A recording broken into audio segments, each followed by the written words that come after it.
Alors, bonjour. C'est agréable, une belle journée pour être à l'extérieur. Alors, on est toujours sur le site de la paroisse Mon Pasteur de Laval et on a la grâce d'avoir une école juste de l'autre côté de la rue. Fait que probablement que vous allez entendre des cris d'enfants à l'occasion.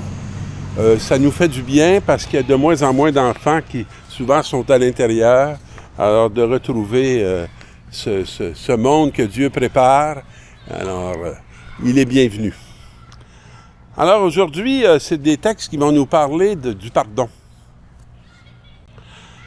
Et le premier commence en disant « Rancune et colère, voilà des choses abominables où le pécheur s'obstine. »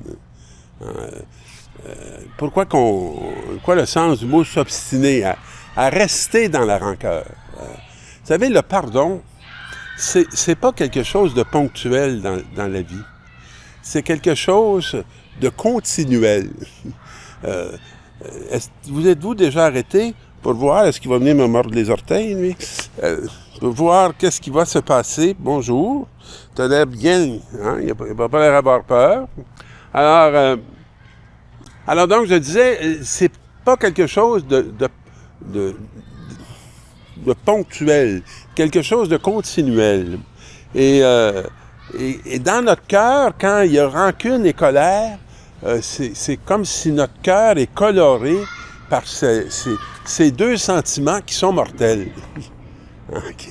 qui donnent pas la vie, qui nous enferment dans toutes sortes de désirs qui sont destructeurs.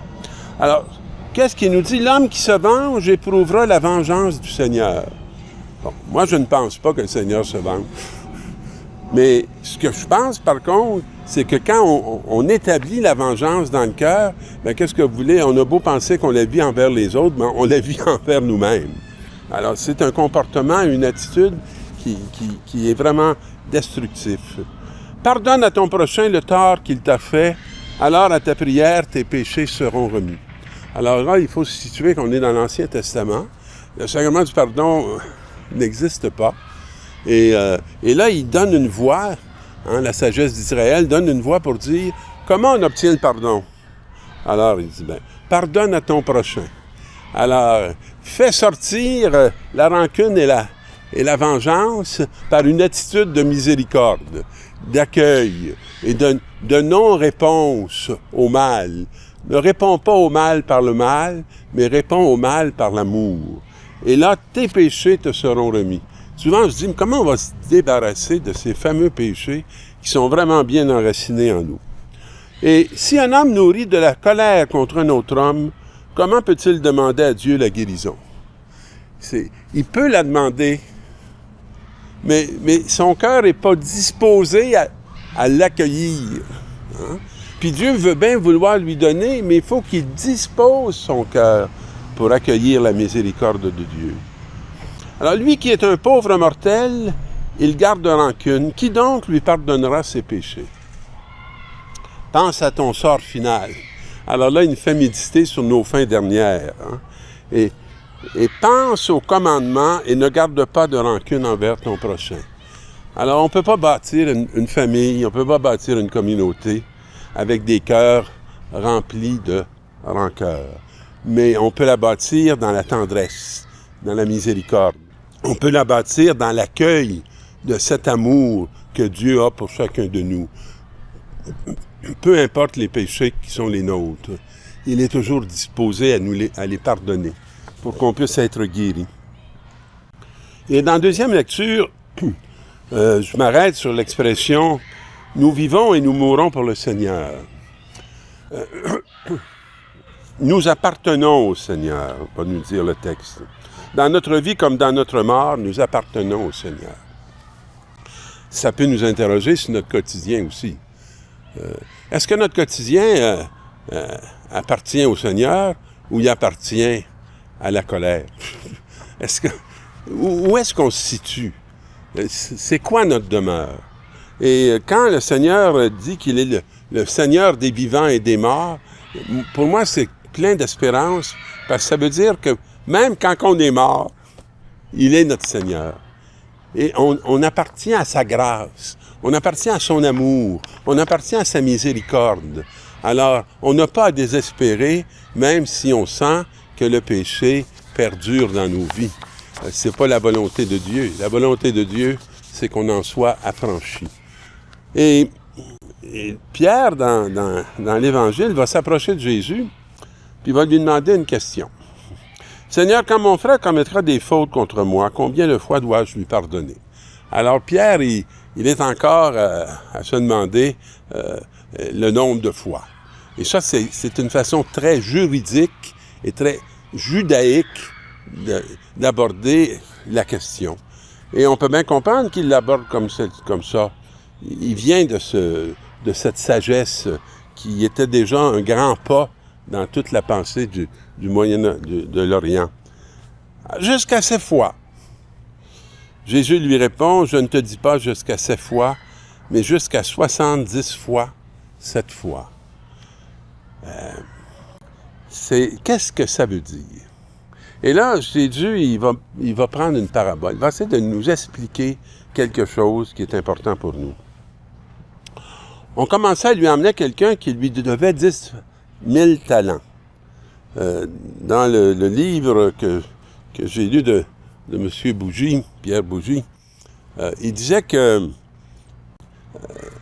Hérode, qui était Hérode le Grand, était un roi éminemment riche, très riche. Et quand il est décédé, il n'a laissé que 1000 talents, qui était une fortune considérable. Alors, celui de notre parabole, il doit 10 000 talents. Alors, pour essayer de nous faire mesurer, ça serait quoi remettre 10 000 talents? Bien, ça ne peut pas tenir dans une poche de pantalon. Et il dit, si chacun a un sac d'argent qu'il prend, et que à égale distance, ils se mettent en marche pour aller déposer le 10 000 talents, on aurait une ligne de 8 km de long. Alors, c'est une façon de dire qu'on est des débiteurs insolvables. Dans le fond, c'est pas possible. Alors, qu'est-ce qui se passe? Alors, comme cet homme n'avait pas de quoi rembourser, le maître ordonna de le vendre avec sa femme, ses enfants et tous ses biens en remboursement de sa dette. Alors, c'est étonnant comme réaction, mais c'est une disposition de son cœur, ce roi-là. Alors, tombant à ses pieds, le serviteur demeurait prosterné et disait, « Prends patience envers moi, et je te rembourserai tout. » Ce qui est une illusion. Tu ne peux pas tout rembourser. Alors, c'est une dette avec laquelle tu dois apprendre à vivre ou à accueillir qu'elle te soit remise. Et là, saisi de pitié, le maître de ce serviteur le laissa partir et lui remit sa dette. Alors, il part tout léger. Ça lui est remis. Mais en sortant, le serviteur trouve un de ses compagnons qui lui devait 100 pièces d'argent. Il se jeta sur lui pour l'étrangler en disant « Rembourse ta dette ». Alors, tombant à ses pieds, son compagnon le suppliait. Alors, voyez-vous, on retrouve la même démarche de compassion. « Prends patience envers moi, je te rembourserai tout. » Mais l'autre refusa et le fit jeter en prison jusqu'à ce qu'il ait remboursé.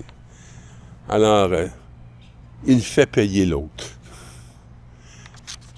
Dans la logique du ciel, c'est quoi? Alors, les compagnons, voyant cela, vont rapporter au maître le fait.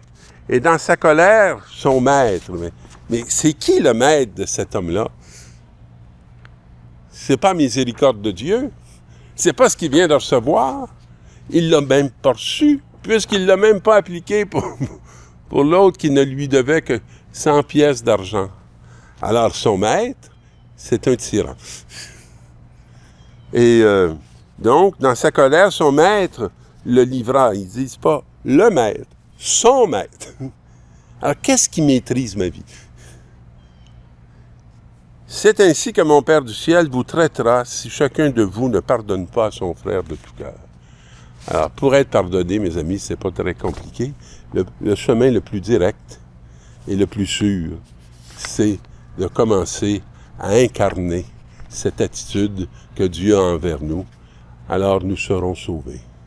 Et celui qui a remboursé toutes nos dettes, il s'appelle Jésus-Christ, parce qu'il nous a réclamés à la mort pour nous faire entrer dans cette vie éternelle, projet du Père confié au Fils et qui nous donne la grâce de l'Esprit Saint. Alors, bonne semaine, mes amis.